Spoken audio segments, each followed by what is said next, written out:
Alexandra Semmer, vous êtes professeure des universités et vous enseignez aussi à l'université Paris 8, c'est ça? J'enseigne à l'université Paris 8. Je fais de la recherche à Paris 8 et j'enseigne. Ouais. Donc vous êtes chercheur et on va essayer de discuter ensemble sur une critique de la fabrique de l'information aujourd'hui. C'est ça. Est-ce que vous pouvez nous contextualiser un petit peu le sujet avant d'aborder?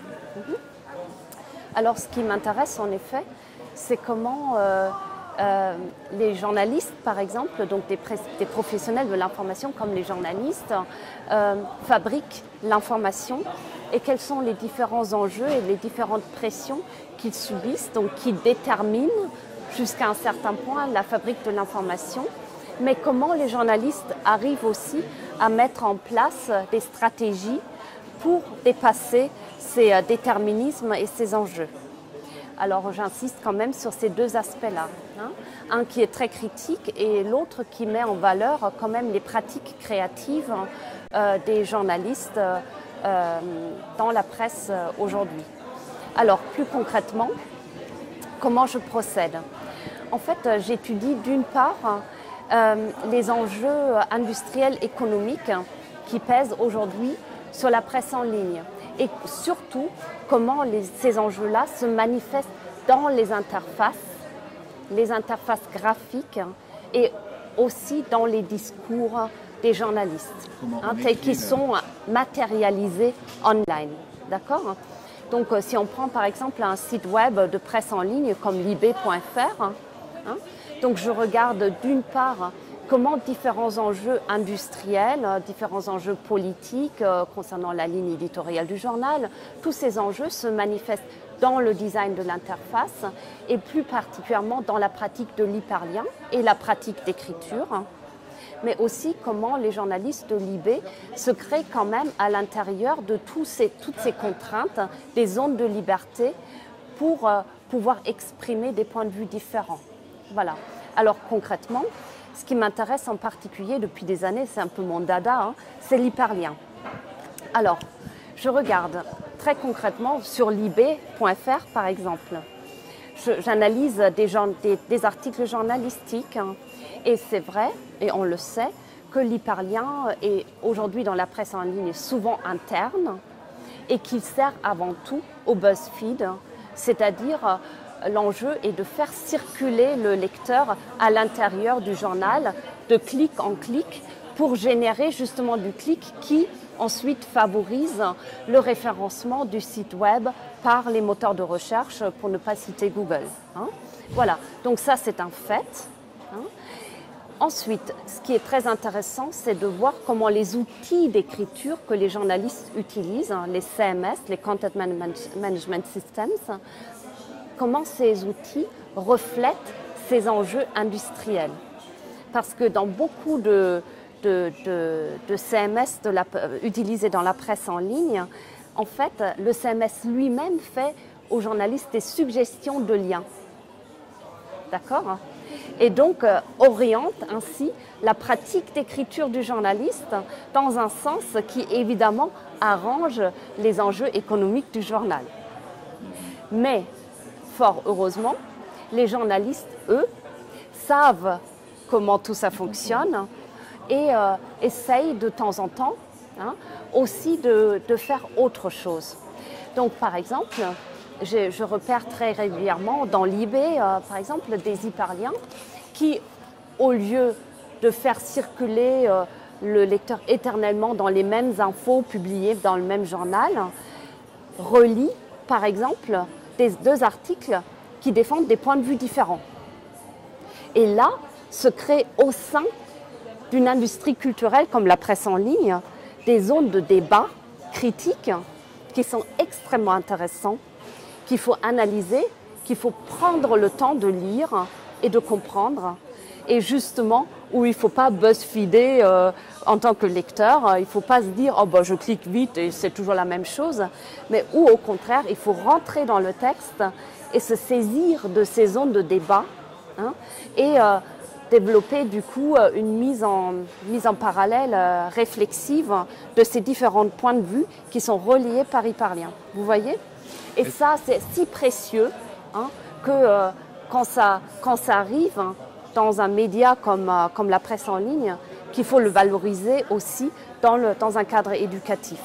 Dans votre champ de recherche, vous observez donc l'offre, on va dire la manière de proposer du contenu. Oui, oui. Est-ce que vous analysez également les modes de lecture du lecteur? Ah, absolument. C'est même fondamental. En fait, ce que je fais avec mes étudiants, hein, quand je propose de la lecture critique des médias, c'est comme ça que j'appelle mon cours maintenant, ou l'un des enjeux de mon cours, c'est que jamais je pars d'abord de l'analyse du site web en soi. Mais je propose toujours d'abord un regard critique sur leur représentation de la presse en ligne. Et là, je constate, par exemple, que mes étudiants systématiquement me disent « Ah bah oui, mais nous, on lit la presse en ligne très rapidement parce que la lecture en ligne, c'est ça, c'est rapide, c'est papillonnant, c'est fragmentaire, voilà. » Tous ces allants de soi qui sont en réalité aussi idéologiques, qui sont basés sur des discours d'accompagnement très répétitifs et qui en réalité arrangent aussi à nouveau les enjeux industriels. Voilà. Moi, j'essaye d'abord de les déconstruire avec les étudiants avant même de me lancer avec eux dans l'analyse d'un site web de presse en ligne. Pourquoi ? Parce qu'en fait, un média comme le site web de presse en ligne va essayer de répondre en partie aux idées que le lecteur s'en fait, de se caler sur ces représentations plus ou moins idéologiques que le lecteur a de la presse en ligne. Mais en partie, il va aussi essayer de les dépasser parfois et de les mettre au défi. Et ces zones de tension m'intéressent énormément, mais pour les faire émerger, il faut d'abord s'intéresser au lecteur avant même de s'intéresser aux matérialités du média lui-même. Et ça, c'est fondamental. Alors, on parlait aussi de ligne éditoriale. Je comprends, je conçois qu'on peut analyser la manière d'écrire, les liens, etc. Ça on l'a devant les yeux. Mais par contre, les décisions, je dirais, dans le back-office du journal, les pressions de tel ou tel actionnaire, ça c'est peut-être plus difficile à analyser. Vous faites comment en fait ? En fait, moi, dans ma pratique d'analyse, moi je viens d'un courant scientifique qu'on appelle la sémiotique.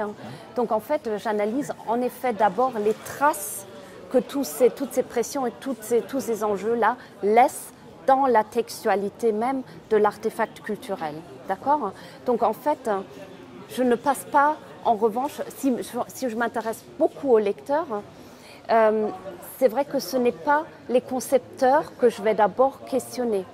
Pourquoi ? Parce que je pourrais le faire et parfois je le fais, mais disons, ces enjeux-là que vous mentionnez sont en réalité très difficiles à verbaliser par les auteurs, par les concepteurs.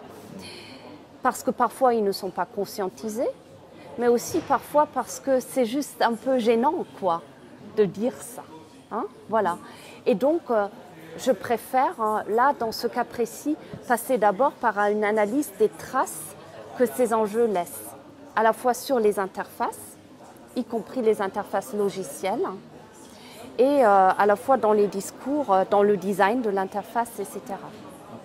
Pour finir, et puis pour aller au-delà, on va dire, donc en gros, votre discours, c'est de dire que la presse en ligne, enfin en ligne c'est plus facile, mais sur le papier on retrouve peut-être des choses, elle est conditionnée à la puissance économique ? En partie, c'est indéniable. Donc l'indépendance de la presse par rapport à ça, ça donne quoi ? En fait, je vais vous donner plutôt un autre exemple.